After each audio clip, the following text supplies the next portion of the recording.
இன்னும் நீங்கள் நம்ம சேனலை சப்ஸ்கிரைப் பண்ணலன்னா உடனே அரப் ஸ்பைஸ் தமிழ் சேனலுக்கு சப்ஸ்கிரைப் பண்ணிக்கோங்க. கூடவே இருக்க பெல் ஐக்கானையும் கிளிக் பண்ணிக்கோங்க.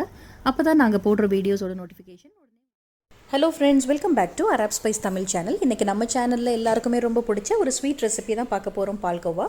அதுவும் மெயின் இன்க்ரீடியண்ட்டாக பால் பவுடர் மட்டும் போதும். 5 நிமிஷத்தில் இது எவ்வளோ டேஸ்ட்டாக செய்யலான்றதை பார்க்கலாம். அடுப்பில் ஒரு பேன் வச்சுக்கோங்க. பேன் கொஞ்சம் சூடானதுக்கு அப்புறமா ஒரு 2 டேபிள் ஸ்பூன் அளவுக்கு நெய் சேர்த்துக்கோங்க. நெய் கொஞ்சம் ஹீட்டானால் போதும். இப்போ வந்து ஒரு அரை டம்ளர் அளவுக்கு நான் ஃபுல் ஃபேட் மில்க் எடுத்திருக்கேன். ஃபுல் ஃபேட் எடுத்திங்கன்னா டேஸ்ட் ரொம்ப நல்லாயிருக்கும். அது ரொம்ப பாயில் ஆகணும்னு அவசியம் கிடையாது, லைட்டாக சூடானாலே போதும். அதுக்கப்புறமா நம்ம எடுத்து வச்சுருக்க பால் பவுடர் ஆட் பண்ணிக்கலாம். இப்போ பாருங்கள், நான் வந்து 1 கப் அளவுக்கு பால் பவுடர் எடுத்திருக்கேன். இப்போ இதை சேர்த்துடலாம். அடுப்பை மிதமான தீயிலே வச்சுக்கோங்க. வச்சுக்கிட்டு இதை நல்லா மிக்ஸ் பண்ணி விட்டுருங்க. நல்லா இந்த பாலும் பால் பவுடரும் நல்லா ஒன்று சேர்ந்து நல்லா வரணுங்க. அந்தளவுக்கு மிக்ஸ் பண்ணி விட்டுக்கோங்க. இப்போது நம்ம சேர்த்த பால் பவுடரும் பாலும் ஓரளவுக்கு நல்லா மிக்ஸ் ஆகிடுச்சு. இப்போ வந்து 1 கப் பால் பவுடருக்கு 1/2 கப் சுகர் கரெக்டாக இருக்கும். இப்போ அதையும் சேர்த்து நல்லா மிக்ஸ் பண்ணி விட்டுடலாம். நீங்கள் கூட சுகர் சேர்த்திங்கன்னா தித்திப்பாயிடும், கொஞ்சம் நல்லா இருக்காது. இது கரெக்டாக இருக்கும். இப்போது நம்ம சுகர் சேர்த்ததுக்கப்புறமா ஓரளவுக்கு இலகல் ஆகிடுச்சு. நீங்கள் இதை கைவிடாமல் கொஞ்சம் மிக்ஸ் பண்ணி விட்டுருங்க. அப்போ வந்து கட்டி இல்லாமல் நமக்கு நல்லா சாஃப்டாக வரும். நம்ம சாப்பிட்றப்ப கட்டி இல்லாமல் இருக்கிறதுக்காக நல்லா மிக்ஸ் பண்ணி விட்டுருங்க. இந்தளவுக்கு நல்லா மிக்ஸ் பண்ணிடுங்க. இது செய்கிறதுக்கு 5 நிமிஷம் கூட ஆகாது. அந்தளவுக்கு டேஸ்ட்டும் ரொம்ப நல்லாயிருக்கும். ரொம்ப சீக்கிரம் செஞ்சிடலாம். நமக்கு வந்து பக்குவம் என்னென்னா, பேனில் நல்லா ஒட்டாமல் நல்லா ஒன்றோட ஒன்று சுருண்டு வந்ததுக்கப்புறமா கேஸ் ஆஃப் பண்ணிடலாம். ஃபெஸ்டிவல் சீசனில் கூட நீங்கள் இந்த மாதிரி நீங்கள் செஞ்சு வச்சிடலாம். அந்தளவுக்கு டேஸ்ட்டாக இருக்கும்.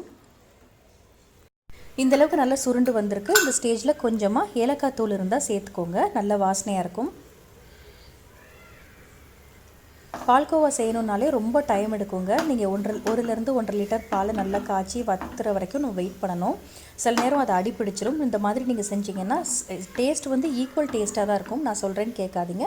நீங்கள் ஒரு தடவை ட்ரை பண்ணி பார்த்துட்டு நீங்கள் வந்து சொல்லுங்கள். பாருங்கள், நல்லா சுருண்டு இந்தளவுக்கு நல்லா வந்துருச்சு. நல்லா ஏலக்காவை எல்லா இடத்துலையும் படுற மாதிரி நல்லா மிக்ஸ் பண்ணி விட்டுக்கோங்க. நெய் கூட நான் ரொம்ப சேர்க்கல, ஒரு 2 டேபிள் ஸ்பூன் அளவுக்கு தான் சேர்த்தேன். ஆனால் ரொம்ப வாசனையாக இருந்துச்சு. இந்தளவுக்கு பாருங்கள், நல்லா சுருண்டு வரணும், பேனில் ஒட்டாமல். பார்க்குறதுக்கு ரொம்ப நல்லாயிருக்கு பாருங்கள். இப்போ ஒரு பாத்திரத்தில் நான் கொஞ்சமாக நெய் அப்ளை பண்ணி வச்சுருக்கேன். ஃபுல்லாக இப்போது நம்ம செஞ்ச பால்கோவா இதில் ஆட் பண்ணிடலாம்.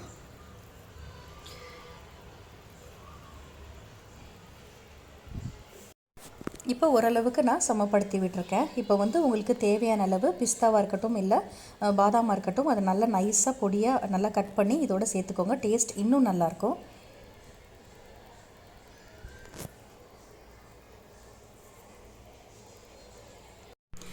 பால் நெய் பால் பவுடர் இருக்கனால இது ரொம்ப ஹெல்த்தியும் கூட. குழந்தைங்களுக்கு அடிக்கடி செஞ்சு கொடுங்க.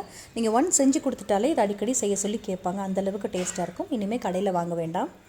உங்களுக்கு இந்த வீடியோ பிடிச்சிருந்துச்சுன்னா லைக் பண்ணுங்கள். இதை செஞ்சு பார்த்துட்டு உங்களோட கமெண்ட்ஸ் எனக்கு சொல்லுங்கள். மற்றவங்களும் பார்க்கணுன்னு நினச்சிங்கன்னா இந்த வீடியோவை ஷேர் பண்ணுங்கள். நம்ம சேனலை இது வரைக்கும் சப்ஸ்கிரைப் பண்ணாதவங்க சப்ஸ்கிரைப் பண்ணிக்கோங்க. பக்கத்தில் இருக்க பெல் ஐக்கானை மறக்காமல் ப்ரெஸ் பண்ணிக்கோங்க. தேங்க்யூ.